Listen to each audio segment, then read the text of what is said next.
Yo, what's up? Assalamualaikum warahmatullahi wabarakatuh. Ketemu lagi bareng gue Jara Katsuki di segmen Mari Kita Mencaci Kehidupan. Di segmen Mari Kita Mencaci Kehidupan hari ini kita bakal ngomongin soal Bapak Prabowo. Udah dulu, semoga di tahun 2024 nanti tidak terulang peristiwa-peristiwa seperti yang terjadi di tahun 2019 yang lalu. Seperti contohnya di mana ada beberapa petugas KPPS yang meninggal, terus ada juga pembakaran gedung KPU, ada juga demonstrasi, server down, dan ada isu di mana situs KPU dihack. Ya, semoga di tahun 2024 lagi kita tidak mendengar lagi hal-hal yang seperti itu, dan semoga tidak ada demo mahasiswa lagi.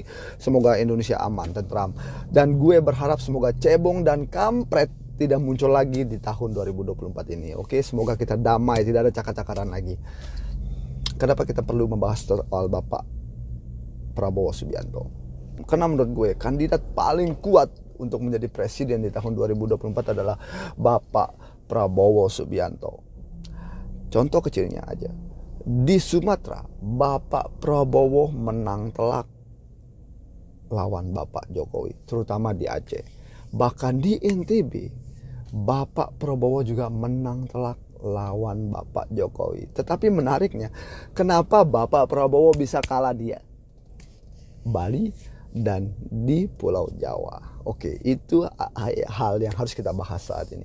Ini menurut pandangan politik gue, karena Bapak Prabowo kekurangan satu figur, yaitu figur yang kita tuakan, yang kita anggap sebagai pemuka agama, yaitu figur ulama.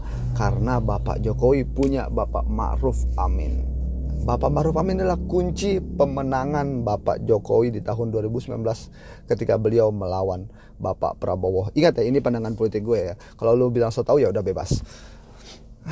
Seperti yang kita ketahui, Bapak Ma'ruf Amin ini mantan ketua MUI. Begitu Bapak Ma'ruf Amin ditunjuk sebagai wakil Bapak Jokowi saat itu, ulama-ulama besar di negeri kita ini langsung pindah hati ke Bapak Jokowi. Dan dari hal tersebut itulah maksud gue, Bapak Prabowo itu harusnya mengikuti langkah Bapak Jokowi di tahun ini. Jangan sampai tidak mengikuti langkah Bapak Jokowi.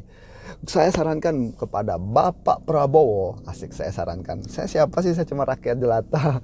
Ya, tapi menurut gue langkah yang harus diambil sama Bapak Prabowo saat ini adalah beliau harus menggandeng salah satu tokoh besar, ulama besar, panutan besar di Indonesia ini, salah satu, baik itu dari NU ataupun dari Muhammadiyah. Kita tahu loh, PKB itu pernah punya sosok presiden loh, yaitu Pak Gus Dur. Dan bahkan saat ini menurut gue ya, salah satu organisasi terbesar di Indonesia itu adalah Nahdlatul Ulama. Jadi Bapak Prabowo, langkah yang tepat menurut gue harus menggandeng Caimin. Caimin ini adalah ketua umum partai PKB. Kalau Bapak Prabowo bersanding dengan Caimin, menurut gue ya, peluang dan persentase untuk menang di Pilpres tahun 2024 akan semakin besar ketimbang beliau bersama dengan kandidat-kandidat lainnya. Tapi kalau beliau menggandeng yang selain NU atau Muhammadiyah, ini agak berat. Ini akan menjadi sejarah terulang kembali begitu beliau bersama dengan pengusaha di tahun kemarin. Gue nggak nyalain beliau bersama pengusaha, tidak.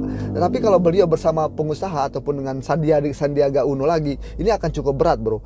Karena negara kita ini adalah negara mayoritas umat muslim. Ini bukan negara Islam, tetapi di negara Indonesia ini mayoritasnya adalah umat muslim. Kalau Bapak Prabowo ingin menang di Pilpres tahun 2024 nanti, setidaknya Bapak Prabowo itu harus menggandeng salah satu tokoh ulama. Ini saran gue. Dan ini juga langkah yang pas menurut gue sih. Karena di Pilpres tahun 2024 nanti kita butuh sosok yang religius dan bertanggung jawab. Oke? Yang cocok jadi imam dan pemimpin buat kita di negara ini. Salam damai, salam sejahtera. Semoga di tahun 2024 nanti kita tidak terpolarisasi lagi, tidak ada namanya peristiwa aneh, apalagi sampai internet mati. Oke, gue Jara Katsuki. Assalamualaikum warahmatullahi wabarakatuh. Semoga Bapak Prabowo bisa jadi presiden di tahun 2024.